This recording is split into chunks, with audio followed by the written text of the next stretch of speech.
ಮೇಕೆದಾಟು ಯೋಜನೆಗೆ ತಮಿಳುನಾಡು ಕಿರಿಕ್ ಮಾಡ್ತಾ ಇದೆ. ಕರ್ನಾಟಕದ ಯೋಜನೆಗೆ ಅಡ್ಡಗಾಲು ಹಾಕ್ತಾ ಇದೆ. ಮೇಕೆದಾಟು ವಿರುದ್ಧ ತಮಿಳುನಾಡು ಸಿಎಂ ನಿರ್ಣಯವನ್ನ ಮಂಡಿಸಿರೋದು ಕರ್ನಾಟಕ ಸಿಡಿದೇಳುವಂತೆ ಮಾಡಿದೆ.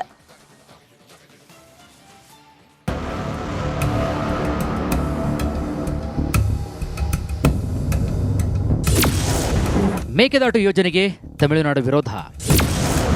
ಸಿಎಂ ವಿಜಯ್ ವಿರುದ್ಧ ಕರ್ನಾಟಕ ಆಕ್ರೋಶ. ಕಾವೇರಿ ಕರ್ನಾಟಕದ ಜೀವನಾಡಿ, ಅನ್ನದ ಬಟ್ಟಲು. ಈ ನದಿ ಹರಿದರೆ ಅನ್ನದಾತರಿಗೆ ಹರ್ಷ. ತಲಕಾವೇರಿಯಲ್ಲಿ ಹುಟ್ಟಿ ತಮಿಳುನಾಡಿನವರೆಗೆ ಹರಿಯುತ್ತಾಳೆ ಕಾವೇರಿ. ಇದೀಗ ವಿವಾದಗಳಿಂದಲೇ ಸುದ್ದಿಯಾಗ್ತಿದ್ದಾಳೆ.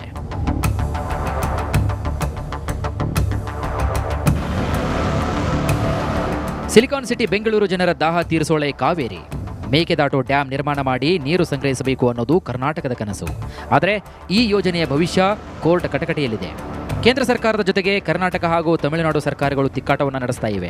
ಆದರೆ ವಿವಾದಕ್ಕೆ ಮಾತ್ರ ಬ್ರೇಕ್ ಬಿದ್ದಿಲ್ಲ. ಮೇಕೆದಾಟು ವಿರುದ್ಧ ಸಿಎಂ ವಿಜಯ್ ನಿರ್ಣಯ.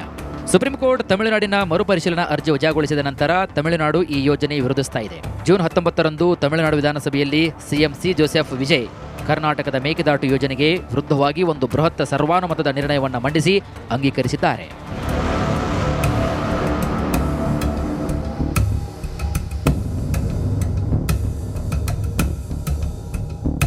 ತಮಿಳುನಾಡು ವಿಪಕ್ಷ ನಾಯಕ ಉದಯನಿಧಿ ಸ್ಟಾಲಿನ್ ತಂದ ತಿದ್ದುಪಡಿಯನ್ನ ಒಪ್ಪಿಕೊಂಡ ಮುಖ್ಯಮಂತ್ರಿ ಜೋಸೆಫ್ ವಿಜಯ್ ಮೇಕೆದಾಟು ವಿವಾದ ಬಗೆಹರಿಸಲು ಅಂತಾರಾಜ್ಯ ನದಿ ನೀರು ವಿವಾದ ಕಾಯ್ದೆ 1956ರ ಅಡಿ ಕೇಂದ್ರ ಸರ್ಕಾರ ತಕ್ಷಣವೇ ಒಂದು ಪ್ರತ್ಯೇಕ ನ್ಯಾಯಾಧಿಕರಣವನ್ನ ರಚನೆ ಮಾಡಬೇಕು ಅಂತ ಬೇಡಿಕೆ ಇಟ್ಟಿದ್ದಾರೆ. ತಮಿಳುನಾಡು ಸರ್ಕಾರದ ಈ ವರಸೆ ಕರ್ನಾಟಕದ ಆಕ್ರೋಶಕ್ಕೆ ಕಾರಣವಾಗಿದೆ.